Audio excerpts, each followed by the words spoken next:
Assalamualaikum warahmatullahi wabarakatuh. Waalaikumsalam warahmatullahi wabarakatuh. Gimana nih kabar kalian hari ini? Alhamdulillah sehat Bu. Sebelum berdoa, coba cek bawah meja kalian ada sampah apa enggak? Tidak ada Bu. Oke, satu orang tolong mimpin doa terlebih dahulu ya. Oke, sebelum kita mulai pembelajaran, alangkah baiknya kita berdoa dulu. Berdoa dimulai. Berdoa selesai. Oke, selanjutnya Ibu absen terlebih dahulu ya. Ini Ibu. Ayu, Hadir. Fatma, Hadir. Elin, Hadir. Aski, Laura, Izin Bu. Kayla. Sampai Bu. Oke, semoga teman-teman kita yang tidak bisa hadir hari ini, semoga minggu depan bisa membersamai kita pada pembelajaran PKN ini. Selanjutnya, sebelum memulai pembelajaran, seperti biasa ya, kita menyanyikan lagu nasional terlebih dahulu. Lagu kita pada hari ini yaitu Maju Tangkitan. Ibu butuh satu relawan untuk menjadi dirjen. Saya Bu.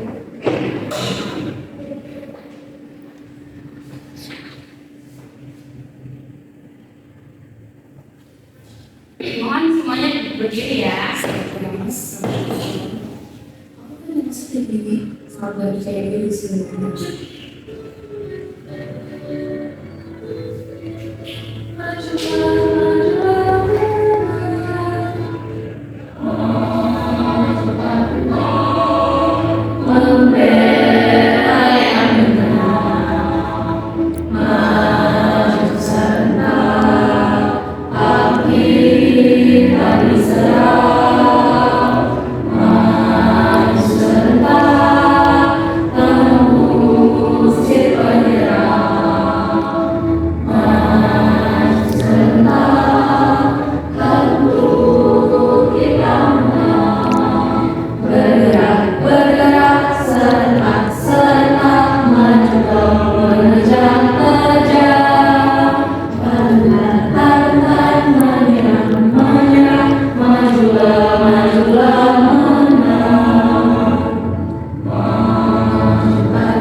Baik, terima kasih Fatma telah menjadi relawan. Oke, jadi kalian ingat gak sih materi kita pada minggu lalu apa? Saya Bu. Apa Fatma? Tentang kasus-kasus pelanggaran HAM. Betul sekali, beri tepuk tangan dulu pada Fatma. Nah, jadi materi kita minggu kemarin itu yaitu mengenai kasus pelanggaran HAM. Ada yang ingat gak sih kasus apa aja? Apa pasti? Trisakti. Nah, betul banget, tragedi Trisakti. Nah, tragedi Trisakti ini adalah tragedi yang berawal dari keinginan mahasiswa untuk menggulingkan pemerintahan Presiden Soeharto yang terbukti melakukan KKN. Ada yang tahu gak sih KKN itu apa? Nah, jadi KKN itu adalah korupsi, kolusi, dan nepotisme. Jadi pada saat itu Soeharto ini terbukti melakukan itu semua dan maka terjadilah demonstrasi secara besar-besaran di seluruh Indonesia. Nah, dan demonstrasi ini bentrokan fisik antara para mahasiswa dengan aparat kepolisian yang nggak bisa dihindari lagi. Pokoknya pada saat itu benar-benar demonstrasi besar-besaran. Nah, akibat dari bentrokan ini mahasiswa Trisakti ini meninggal yang berjumlah 4 orang tewas dan akibat tembakan peluru dari pihak aparat. Nah, jadi materi minggu kemarin itu membahas kasus-kasusnya, dan materi minggu ini yaitu apa saja sih upaya penegakan hak asasi manusia yang telah dilakukan oleh pemerintah Indonesia. Selanjutnya tujuan pembelajaran kita pada hari ini. Jadi tujuan pembelajaran kita pada hari ini itu kalian itu mampu menjelaskan upaya penegakan hak asasi manusia yang sudah dilakukan oleh pemerintah Indonesia, misalnya pembentukan Komnas HAM, instrumen HAM, dan lainnya. Yang kedua, kalian ini diharapkan mampu menganalisis upaya penegakan hak asasi manusia yang sudah dilakukan pemerintah Indonesia agar dapat dijadikan pelajaran untuk tidak melakukan kesalahan yang sama demi terwujudnya harmonisasi hak dan kewajiban asasi manusia dalam kehidupan berbangsa dan bernegara. Nah, jadi Ibu ada suatu komik nih tentang penegakan hak asasi manusia di Indonesia. Kalian simak ya. Nanti habis itu kalian beri tanggapan.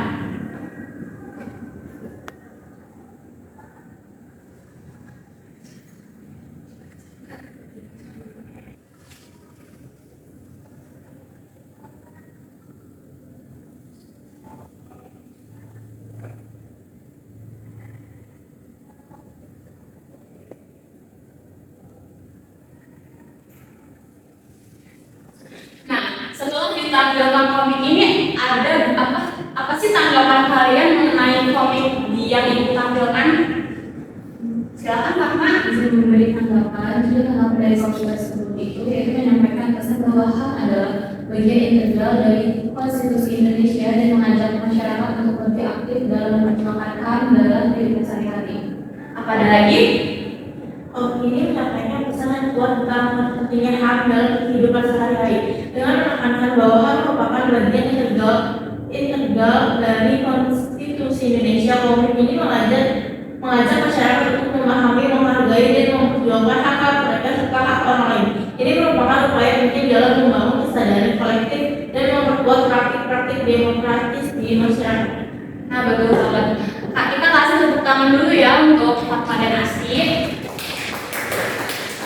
Nah, jadi komik ini itu mengajarkan kita bahwa kita itu menegakkan HAM tidak harus ke daerah perang, misalnya di Israel, di Palestina, di Uyghur, dan lainnya. Namun kita juga bisa menegakkan hak asasi manusia ini di lingkungan sekitar kita. Misalnya, kita bisa membantu saudara kita yang memakai kursi roda untuk masuk ke dalam masjid atau transportasi umum. Nah, selanjutnya yaitu upaya pemerintah dalam menegakkan hak asasi manusia. Nah, upaya pemerintah yang pertama itu adalah pembentukan Komisi Nasional Hak Asasi Manusia. Nah, jadi pada awalnya Komisi Nasional Hak Asasi Manusia atau yang kita tahu sebagai Komnas HAM dibentuk berdasarkan keputusan Presiden nomor 50 tahun 1993 sebagai respon terhadap tuntutan masyarakat maupun tekanan dunia internasional tentang perlunya penegakan hak asasi manusia di Indonesia. Nah, kemudian dengan lahirnya Undang-Undang Nomor 39 Tahun 1999 tentang hak asasi manusia yang di dalamnya mengatur tentang Komisi Nasional Hak Asasi Manusia. Nah, jadi pembentukan Komnas HAM ini untuk menjadi sebuah wadah yang menaungi para korban terlibat dengan kasus pelanggaran HAM. Komnas HAM ini juga dibuat sebagai wadah mediasi bagi para pelaku dan para korban pelanggaran hak asasi manusia. Nah, tujuan pembentukan Komnas HAM ini yang pertama ada membantu mengembangkan kondisi yang kondusif bagi pelaksanaan hak asasi manusia, dan yang kedua ada meningkatkan perlindungan dan penegakan hak asasi manusia guna berkembangnya pribadi manusia yang seutuhnya dan kemampuan berpartisipasi sebagai berbagai kehidupan. Selanjutnya yaitu yang kedua ada pembentukan instrumen hak asasi manusia. Nah, pembentukan instrumen hak asasi manusia ini merupakan alat untuk menjamin proses perlindungan hak asasi manusia dan penegakan hak asasi manusia. Instrumen HAM ini biasanya berupa peraturan perundang-undangan dan lembaga-lembaga penegak hak asasi manusia seperti yang tadi sudah dijelaskan, yaitu Komisi Nasional Hak Asasi Manusia dan Pengadilan Hak Asasi Manusia. Nah, instrumen yang berupa peraturan perundang-undangan ini dibentuk untuk menjamin kepastian hukum serta memberikan arahan dalam proses penegakan hak asasi manusia. Jadi dapat disimpulkan bahwa pembentukan instrumen hak asasi manusia ini adalah sebuah kumpulan perundang-undangan yang mengatur tentang hak asasi manusia. Gimana, paham nggak teman-teman? Paham ya. Nah, dan yang terakhir yaitu pembentukan pengadilan hak asasi manusia. Nah, pengadilan hak asasi manusia ini dibentuk berdasarkan Undang-Undang Republik Indonesia Nomor 26 Tahun 2000. Nah, pengadilan HAM ini adalah pengadilan yang dibuat khusus terhadap pelanggaran hak asasi manusia yang bersifat berat, yang diharapkan dapat melindungi hak asasi manusia baik perseorangan maupun masyarakat dan menjadi dasar dalam menegakkan kepastian hukum, keadilan dan perasaan aman baik perseorangan maupun masyarakat. Nah, pengadilan HAM ini juga bertugas dan berwenang memeriksa dan memutuskan perkara pelanggaran hak asasi manusia yang berat. Nah, jadi pengadilan HAM ini adalah pengadilan yang dibuat khusus untuk mengadili para pelaku pelanggaran hak asasi manusia. Jadi sudah jelas ya, arah pengadilan ini itu hanya untuk kasus pelanggaran hak asasi manusia. Nah, pengadilan khusus ini dibentuk di bawah pengadilan umum. Nah, selanjutnya yang terakhir itu ada upaya pencegahan pelanggaran hak asasi manusia. Nah, upayanya itu ada, yang pertama ada supremasi hukum dan demokrasi itu harus ditegakkan. Nah, jadi untuk menjamin bahwa semua warga negara termasuk pemerintah dan aparat penegak hukum tunduk pada hukum yang berlaku agar tidak terjadinya kesenjangan hukum. Nah, yang kedua itu ada meningkatkan kualitas pelayanan publik. Nah, meningkatkan kualitas pelayanan publik ini misalnya seperti kesehatan, pendidikan dan kesejahteraan sosial. Jadi semuanya itu harus memiliki kualitas yang baik. Dan yang ketiga ada meningkatkan pengawasan dari masyarakat dan lembaga-lembaga politik. Nah, jadi maksudnya adalah aspirasi kita sebagai masyarakat ini harus kita sampaikan ke pemerintahan agar lembaga-lembaga politik pemerintahan, misal DPR dan yang lainnya itu berjalan dengan lebih baik lagi.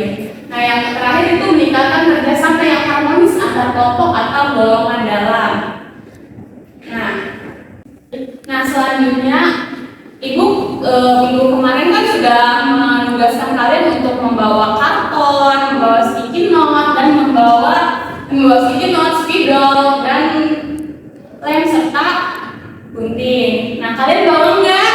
Bawa. Nah, jadi tugasnya itu yang pertama itu kalian kelompok 1 membuat mind mapping tentang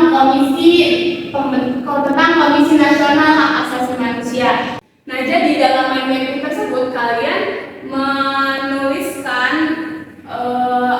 tugas, wewenang serta fungsi Komisi Nasional Hak Asasi Manusia. Dan kelompok 2 kalian harus menuliskan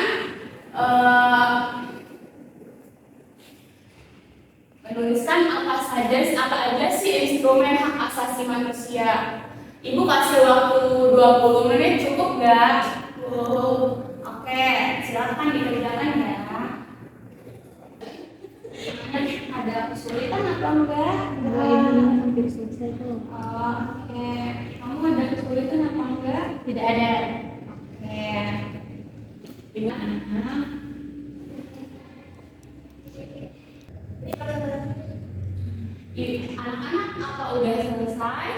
juga Ibu. Nah, jadi satu orang setiap kelompoknya mempresentasikan hasil diskusinya ya. Silakan untuk kelompok 1, siapa yang mau maju? Pasti Ibu. Oke, Asti, silakan Asti.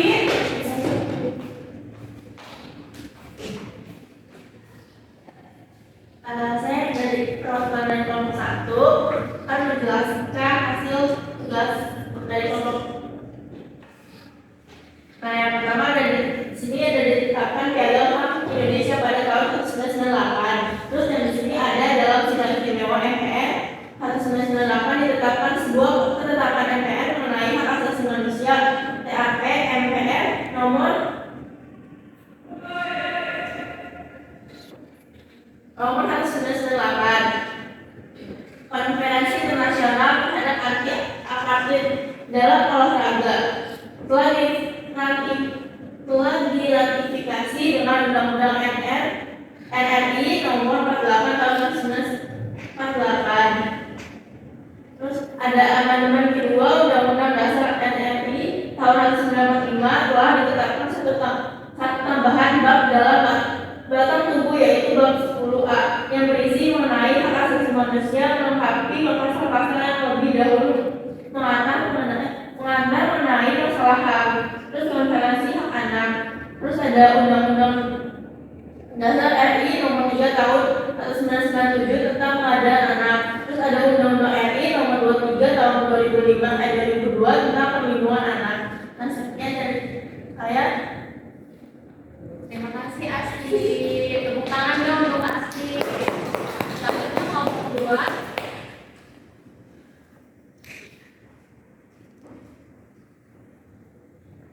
Baik, saya perwakilan dari kelompok 2 akan mempresentasikan hasil kerja kelompok kami tentang wewenang dan fungsi dari Komnas HAM. Jadi wewenang Komnas HAM itu yang pertama ada menyelesaikan masalah secara konsultasi maupun negosiasi. Yang kedua, memberikan saran kepada pihak yang bermasalah untuk menyelesaikan masalahnya. Yang ketiga, melakukan perdamaian pada kedua belah pihak yang bermasalah. Nah, sedangkan fungsi dari Komnas HAM itu yang pertama ada fungsi pengkajian. Nah, jadi fungsi pengkajian itu melakukan pengkajian dan penelitian berbagai instrumen internasional dengan tujuan memberikan syarat-syarat mengenai akses atau ratifikasi. Mungkin cukup presentasi dari kelompok 2. Terima kasih.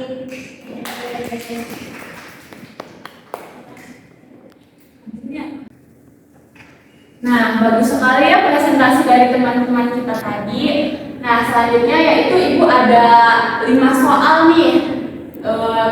Kalian kerjakan 5 soal tersebut menggunakan quiz linknya sudah Ibu sediakan di grup chat, dan atau kalian jika tidak bisa kalian bisa menggunakan kode. Ibu kasih waktu pengerjaannya yaitu 5 menit ya. Baik, Bu.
Skor kalian tuh bagus-bagus banget ya, berarti artinya kalian udah paham nih apa yang tadi Ibu jelaskan.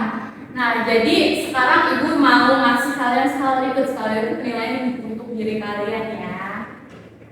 Ini. Ibu kasih waktu pengerjaannya 5 menit ya.